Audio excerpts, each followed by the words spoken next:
زندگی کی راہوں میں کبھی کبھی ایسے موڑ آتے ہیں جو انسان کو اپنے خوابوں سے دور لے جاتے ہیں۔ شامر اور امیرہ کی کہانی بھی کچھ ایسی ہی ہے۔ ایک وقت تھا جب دونوں نے ساتھ مل کر اپنی دنیا بنائی تھی، اپنے ارمان سجائے تھے، مگر وقت کے طوفانوں نے انہیں الگ راہوں پر ڈال دیا۔ السلام علیکم ایوری ون، میرا نام ہے نور ASM اور آج اس اسٹوری کا لاسٹ پارٹ آپ لوگ کے ساتھ میں ذکر کروں گی۔ اور جن لوگ نے یہ سٹوری ابھی نہیں سنی ہے یا میرے چینل پر نیو ہے، میں ان سے کہوں گی کہ آپ میری پلے لسٹ میں جا کر واچ کر سکتے ہیں۔ میں نے پلے لسٹ جو ہے وہ بنا دی ہے اس سٹوری کی پارٹس کی، تو اس میں آپ کو سارے پارٹس جو ہیں وہ مل جائیں گے۔ یہ صرف ایک میریکل سٹوری نہیں ہے، یہ آزمائشوں کا، صبر کا، توکل کا، ہر چیز کا، مکافات عمل کا، ہر چیز کا ایک جو مکس اپ ہے وہ ہے کہ انسان کو اللہ سبحانہ وتعالیٰ کیسے آزماتے ہیں، کیسے معجزوں سے نوازتے ہیں اور کیسے اللہ سبحانہ وتعالیٰ کی رضا میں راضی رہا جاتا ہے۔ میں سب لوگ سے کہوں گی کہ ٹائم نکال کر ایک بار اس سٹوری کو جو ہے نا وہ لازمی کمپلیٹ سنیں۔ جی تو شروع کرتے ہیں آج کی میریکل سٹوری۔ 8 سال گزر چکے تھے، اب امیرہ سب کچھ بھول کر اپنی زندگی میں آگے بڑھ چکی تھی۔ لائف میں نئے لوگ شامل تھے۔ 8 سالوں میں آپ خود سمجھ سکتے ہیں کہ زندگی کتنی بدل گئی ہوگی۔ اب نہ کوئی خیال تھا، نہ وہم و گمان تھا، اب صرف اس کی زندگی اپنے آپ میں چل رہی تھی۔ شامر کا بس اسے کبھی کبھی دھیان آ جاتا، افسوس ہوتا، نہ خوشی ہوتی، بس اگنور کر دیتی۔ امیرہ اپنی لائف میں اب بہت زیادہ سکسیس تھی، اللہ نے اس کو بہت کچھ چیزوں سے نوازا ہوا تھا اور اس کی زندگی میں بہت سارے معجزات بھی کیے تھے۔ اس کا رشتہ اب اللہ سبحانہ وتعالیٰ سے بہت زیادہ مضبوط ہو چکا تھا، کیونکہ اس نے سب سے زیادہ محنت اپنے اوپر کی، نئی نئی چیزیں سیکھی، اللہ سبحانہ وتعالیٰ کو راضی کرنے میں کوئی کمی نہیں چھوڑی۔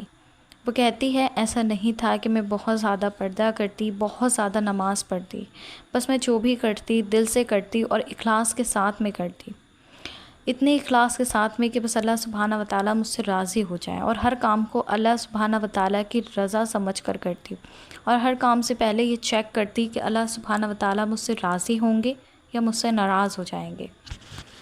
ان 8 سالوں میں ان دونوں کے درمیان میں دوریاں تو بہت بڑھ گئی تھیں، لیکن دل میں ایک چھپا ہوا درد ہر وقت جلتا رہتا تھا۔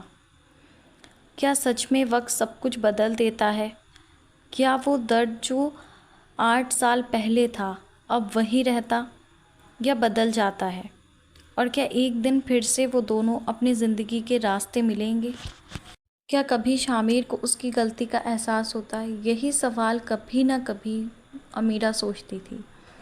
ایک دن امیرہ واٹس ایپ چلا رہی ہوتی ہے تو اچانک سے دیکھتی ہے کہ شامر کا اسٹیٹس اس کے نمبر پر شو ہوتا ہے۔ وہ بہت زیادہ گھبرا جاتی ہے، وہ اس اسٹیٹس کو اوپن نہیں کرتی کیونکہ سین کا میسج چلا جاتا ہے، مگر وہ سوچتی ہے کہ میں تو بلاک تھی، اتنے سال گزر کے آج یہ سب اچانک کیسے؟ تھوڑی دیر تو وہ سوچ میں پڑ جاتی ہے اور پھر اس چیز کو وہ نظر انداز کر دیتی ہے۔ 2 ہفتے اور مزید گزر جاتے ہیں۔ 2 ہفتوں بعد وہ دیکھتی ہے کہ ایک دن شامر کا میسج اس کے موبائل پر آتا ہے۔ شامر کہتا ہے کہ مجھے معاف کر دو، مجھ سے جو کچھ غلطیاں ہوئیں ان کے لیے، میں نے کچھ بھی جان بوجھ کر نہیں کیا، میری انٹینشن غلط نہیں تھی، بس اگر مجھے معاف کر سکتی ہو تو پلیز کر دو۔ امیرہ میسج سین کرتی ہے اور سین کر کے کوئی ریسپانس نہیں دیتی ہے۔ وہ بہت زیادہ گھبرا جاتی ہے، اسے غصہ بھی آتا ہے، کچھ سمجھ میں نہیں آتا کہ یہ سب کیا ہو رہا ہے۔ اور اس سب کے بعد وہ بہت زیادہ روئی اللہ سبحانہ وتعالیٰ کے سامنے اپنے آپ میں، کیونکہ اس کے پرانے زخم اب تازہ ہو گئے تھے۔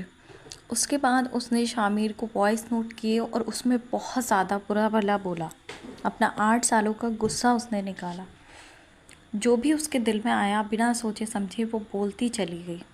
اور اس کے بعد وہ دیکھتی ہے کہ شامر نے اس کی باتوں کا کوئی رسپانس نہیں کیا۔ اس کے بعد 2-3 دن تک وہ بہت زیادہ گلٹ میں رہی کہ اسے ایسا نہیں کرنا چاہیے تھا۔ اللہ سبحانہ وتعالیٰ اس چیز سے ناراض ہوتے ہیں، جب کوئی انسان ہمارے پاس معافی مانگتا ہے اور اسے اس کی غلطی کا احساس ہو جاتا ہے تو ہمیں معاف کر دینا چاہیے۔ کچھ غلطیاں حالانکہ اس زندگی میں ایسی بھی ہوتی ہیں کہ جہاں پہ ہمیں جو ہے وہ انسان کو معاف نہیں کرنا چاہیے، لیکن جہاں پہ ہمیں لگ رہا ہے کہ ہم کر سکتے ہیں تو وہاں پہ ہمیں کر دینا چاہیے۔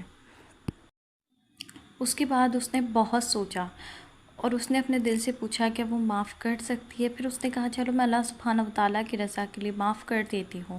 اس نے اپنی طرف سے اس کو میسج کیا اور اس کو کہا کہ ٹھیک ہے، میں تمہیں تمہاری غلطیوں کے لیے معاف کر دیتی ہوں، لیکن یہ مت سمجھنا کہ جو کچھ اتنے سالوں میں ہوا، جو تکلیفیں میرے اوپر گزری ہیں، جو کچھ بھی ہمارے درمیان ہوا، میں اس کو اب بھول سکتی ہوں، صرف معاف کر سکتی ہوں، بھول نہیں سکتی کبھی۔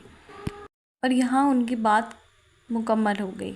کچھ دن کے بعد شامر امیرہ کو کال کرتا ہے اور کال کر کے کچھ باتیں اپنی لائف کی شیئر کرتا ہے جو بالکل بھی کلیئر نہیں تھی۔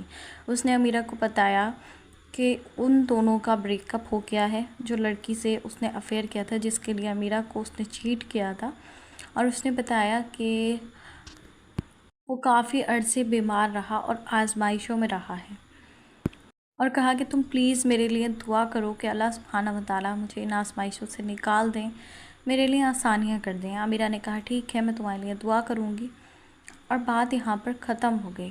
ابھی امیرہ بالکل بے خبر تھی کہ اس کی زندگی اب کون سی آزمائش اور کون سا طوفان اس کے لیے تیار کر رہی ہے۔ اس کے بعد اس نے فیصلہ کیا کہ وہ اب اس سے رابطہ نہیں کرے گی، کیونکہ اسے اللہ سبحانہ وتعالیٰ کی رضا میں راضی رہنا تھا، اور اس کے دل میں ابھی ایک ڈر بھی تھا کہ ایک انسان جب اتنے سال پہلے چیٹ کر سکتا ہے تو دوبارہ بھی کر سکتا ہے۔ ابھی وہ اپنا ٹرسٹ اس کے اوپر مینٹین نہیں کر پا رہی تھی، اس لیے اس نے سوچا کہ بس دوری اختیار کرنا ہی بہتر ہے اور اللہ سبحانہ وتعالیٰ کی رضا میں راضی رہنا۔ کچھ اور وقت گزرا، چیزیں نارمل تھی لائف میں، اور اس کو پتہ چلتا ہے کہ ان کی زندگی میں ایک بہت خطرناک دشمن موجود ہے، جو شامر کی جان کا دشمن ہے، اور وہ نہیں چاہتا کہ وہ جو ہے وہ زندہ رہے اور خوش رہے، اور اس کو معلوم چلا کہ ان دونوں کو دور کرنے میں بھی دشمن لوگوں کا ہی ہاتھ تھا۔ جب یہ ساری چیزیں ریئلٹی اور جو چھپے ہوئے سیکریٹس تھے، جو میں یہاں پہ کھل کے جو ہے نا وہ ذکر نہیں کر سکتی، آپ لوگ خود اندازہ لگا سکتے ہیں میری باتوں سے کہ میں کیا بتانا چاہ رہی ہوں، تو وہ بہت زیادہ اندر سے جو تھی نا وہ بروکن ہو گئی۔ اس نے نہیں سوچا تھا کہ اتنی گھٹیا بھی کوئی سوچ اپنی زندگی میں رکھ سکتا ہے اور اس لیول تک بھی جا سکتا ہے، کیونکہ لوگ اکثر کسی کو خوش نہیں دیکھ سکتے۔ دو لوگ اپنی لائف میں بہت خوش ہوں گے، لیکن ان کو برباد کرنے کے لیے پوری دنیا جو ہے وہ لگ جاتی ہے۔ اور اس سب میں وہ ایک خاص چیز تو سیکھی گئی تھی کہ اللہ سبحانہ وتعالیٰ کے سوا اپنے دل کو کبھی کسی کے حوالے نہیں کرو، کیونکہ اس کو پتہ تھا کہ اصلی سکون صرف اللہ سبحانہ وتعالیٰ کے پاس ہے۔ شامر بھی اپنی ہر مشکل سے گزرتے ہوئے خود کو مضبوط کر رہا تھا۔ زندگی نے انہیں سکھا دیا تھا کہ ہر درد کا علاج ممکن ہے، بس ہمت اور توکل سے کام لینا ہوتا ہے۔ آنسو بھی اب امیرہ کے ختم ہو چکے تھے، مگر آزمائش ابھی بھی چل رہی ہے۔ ہم سب دعا کرتے ہیں کہ اللہ سبحانہ وتعالیٰ ان دونوں کے درد کو دور کرے، ان کے دلوں کو سکون سے بھر دے اور ان کی زندگی میں پھر سے خوشیاں لائے، کیونکہ جب اللہ سبحانہ وتعالیٰ کی رضا ہو تو ہر درد کا مرہم ملتا ہے، ہر رشتے میں نئی روشنی آتی ہے اور ہر زخم بھر جاتا ہے۔ آمین ثم آمین۔ میں آپ سے کچھ باتیں ذکر کرنا چاہوں گی۔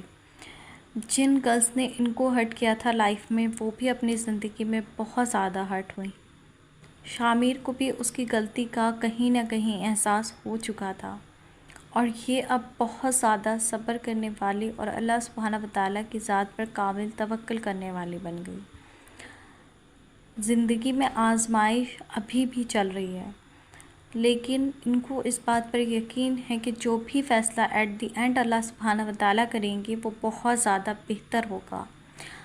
اب یہ جو جرنی میں نے آپ سے شیئر کی تھی، یہ اب تک کی جرنی ہے، آگے جو بھی ان کا میریکل اسٹوری ہوگی یا جو بھی اللہ سبحانہ وتعالیٰ کا فیصلہ ہوگا، انشاءاللہ وہ بھی آپ کے ساتھ میں ذکر کروں گی۔ بس آپ نے ان سسٹر کے لیے بہت بہت زیادہ دعائیں کرنی ہیں، بلکہ دونوں کے ہی لیے بہت دعائیں جو ہیں وہ آپ لوگ نے کرنی ہیں کہ اللہ سبحانہ وتعالیٰ آسانی کریں اور خوشیاں نصیب کریں، اور جو بھی اللہ سبحانہ وتعالیٰ کا فیصلہ ہے باقی اس میں یہ راضی ہیں۔